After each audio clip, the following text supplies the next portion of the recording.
1890년대 아프리카, 영국인 선교사의 거대 거미 목격담.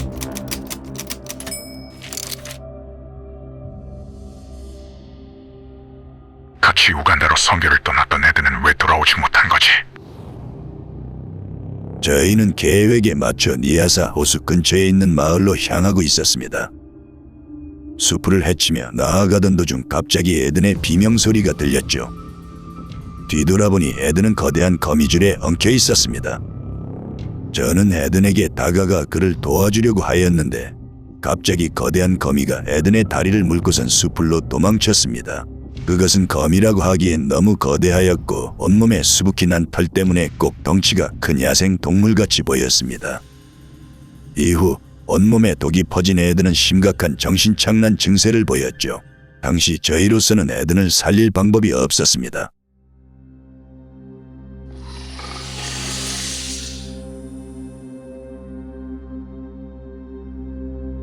(1890년대) 런던, 선교사 찰스 해링턴과 그의 동료들은 몇 개월 후 우간다로 향하는 선교 활동을 논의하기 위해 모였습니다.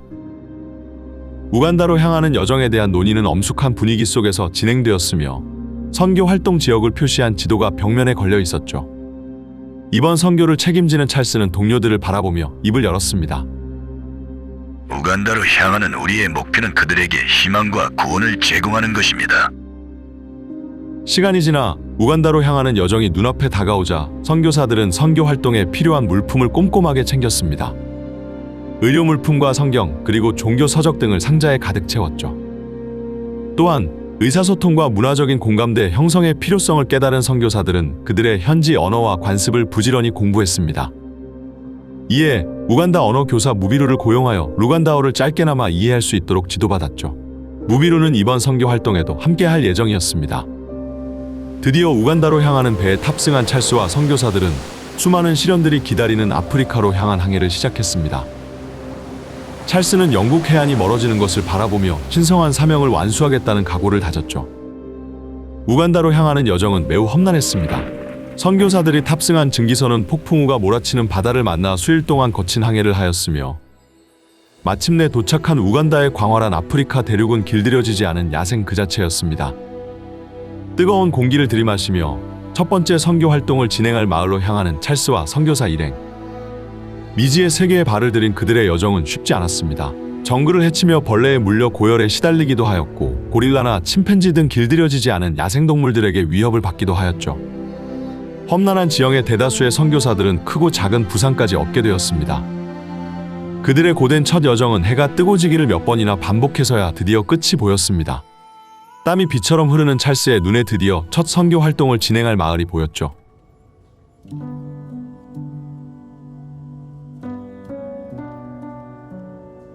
마을에 도착한 찰스와 선교사들 사이로 우간다 언어 교사 무비루가 앞장서서 원주민들과 대화를 나누었습니다. 원주민들과 대화를 나누는 무비루를 뒤로하고 마을의 전경을 바라보는 찰스와 선교사들은 자연과 함께하는 그들의 삶을 잠시 지켜보았습니다. 우뚝 솟은 나무와 빽빽한 나뭇잎들이 하늘을 덮었고 황금빛 태양이 아름답게 땅을 비췄습니다. 키가 큰 풀들과 화사한 열대 꽃들이 나무 사이사이를 가득 메웠으며 난초의 달콤한 향기와 흙냄새가 공기 중에 짙게 퍼지고 있었죠. 뻣뻣하고 질긴 풀들로 엮어서 만든 동그란 지붕이 올려진 오두막들은 자연과 어울려 그 아름다움이 더했습니다. 오두막의 벽에는 복잡한 패턴이 남겨진 붉은색 깃발 같은 장식이 있었고 내부는 수제 목재 가구와 갈대를 엮어 만든 바닥깔개 등으로 장식되어 있었죠. 미지의 세계 같은 우간다의 원주민 마을에 넋이나가 한참을 구경하던 찰스와 선교사들은 우간다 언어교사 무비루가 부르는 소리를 듣고 그곳으로 향했습니다. 무비루의 외침을 듣고 향한 그곳엔 존경받는 부족장 은비타가 함께 있었습니다.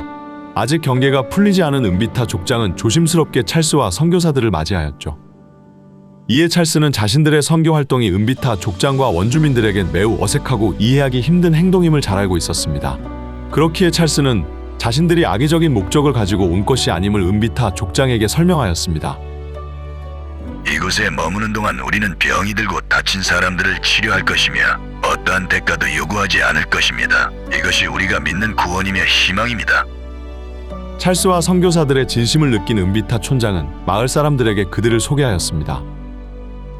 이후 선교사들은 준비해온 의료 장비들로 그들을 진료하고 치료하였습니다. 몇 주 동안이나 자신들을 극진히 간호해주는 그들에게 은비타 촌장과 원주민들은 서서히 마음을 열기 시작하였습니다. 어느새 은비타 촌장과도 가까워진 찰스는 음식을 나누어 먹으며 대화를 나누었죠. 찰스는 은비타 촌장에게 두 번째 선교 행선지인 니아사 호수 근처에 있는 마을에 대해 물어보았습니다. 이에 은비타 촌장은 찰스에게 답하였죠. 니아사 호수에 살고 있는 그들 또한 우리와 비슷한 문화를 가지고 있으며 성격이 온화하여 외지인들이 결례를 범하지 않는다면 대부분 환영해 줍니다. 허나 니아사 호수 근처 밀림에는 지바포피라는 거대 거미가 있으니 가는 도중 거미줄이나 바닥을 잘 살피며 가셔야 합니다. 은비타 촌장이 말한 지바포피를 일반적인 거미로 생각한 찰스는 이를 대수롭지 않게 넘겼습니다. 몇 주 동안 그들과 함께한 찰스와 선교사들은 두 번째 선교 활동지로 가기 위해 떠날 준비를 하였습니다. 선교사들은 의료물품과 성경 등이 가득 든 상자를 은비타 촌장에게 선물하였고 그들이 자주 겪는 병이나 부상을 대처할 수 있는 간단한 응급처치 또한 알려주었습니다. 이후 뜨거운 태양이 대지를 내리쬐는 아침이 되었고 은비타 촌장과 선교사들은 작별 인사를 고하였습니다. 찰스는 앞으로도 꾸준히 이곳에 방문하여 자신들의 사랑과 헌신을 보여준다면 진심이 통할 것이라고 굳게 믿었죠.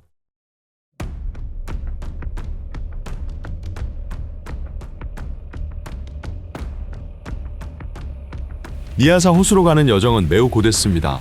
시도 때도 없이 내리는 비는 그들을 더욱 지치게 만들었죠.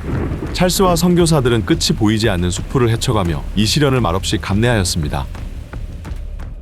그렇게 묵묵히 정글을 걷고 있던 도중 체력적으로 가장 힘들어했던 선교사 에든이 갑자기 비명을 질렀습니다.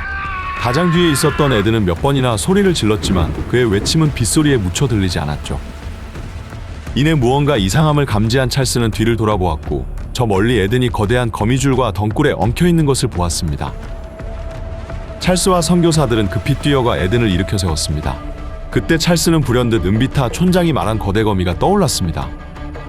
니아사 호수 근처 밀림에는 지바포피라는 거대 거미가 있으니 가는 도중 거미줄이나 바닥을 잘 살피며 가셔야 합니다.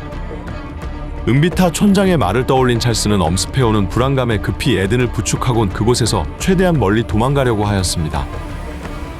그러던 그 순간 숲풀 속에서 거대한 형체가 튀어올랐으며 털로 뒤덮인 무언가가 에든의 다리를 물어버렸습니다. 순식간에 일어난 일에 찰스는 잡고 있던 에든을 놓쳤고 털로 뒤덮인 거대한 거미는 눈 깜짝할 사이에 숲풀로 숨어버렸습니다.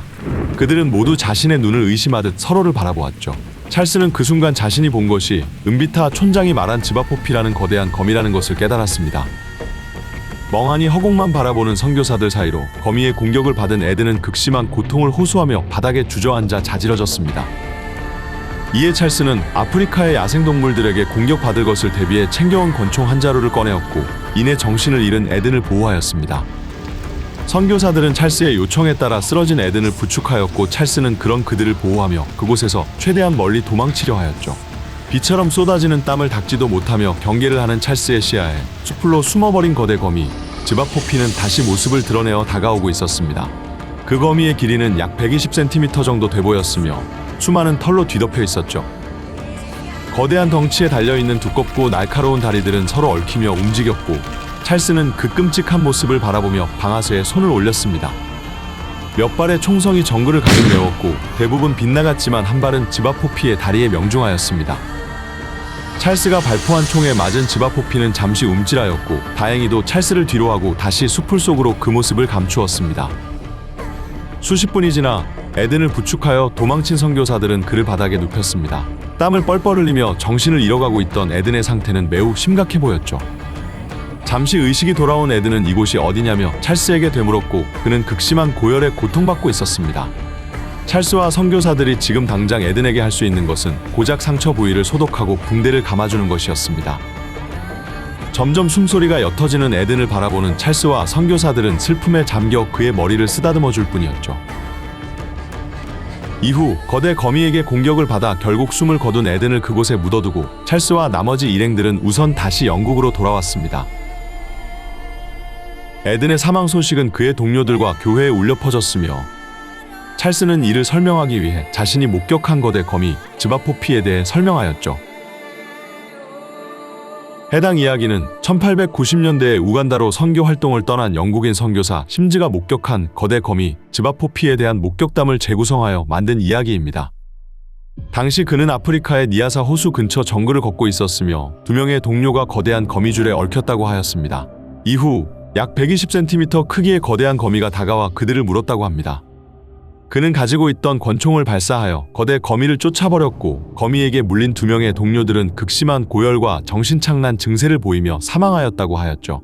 또한 거대 거미가 목격된 아프리카 지역의 일부 원주민들은 과거 즈바포피가 꽤 흔했다고 합니다.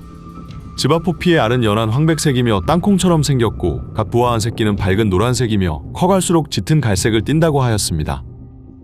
허나 지금은 거의 사라지고 남아있지 않다고 하였죠.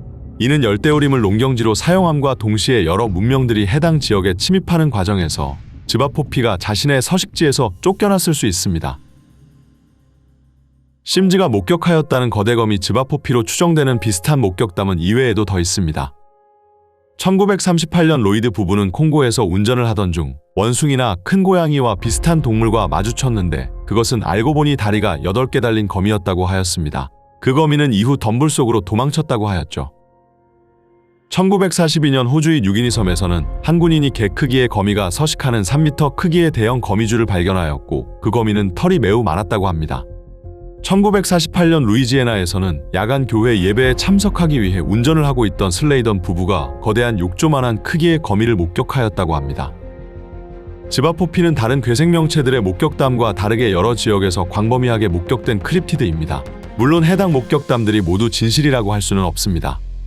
하지만 신비롭고 미스터리한 크립티드 목격담과 이야기들은 항상 호기심을 불러일으키고 언제 들어도 설레는 것 같습니다.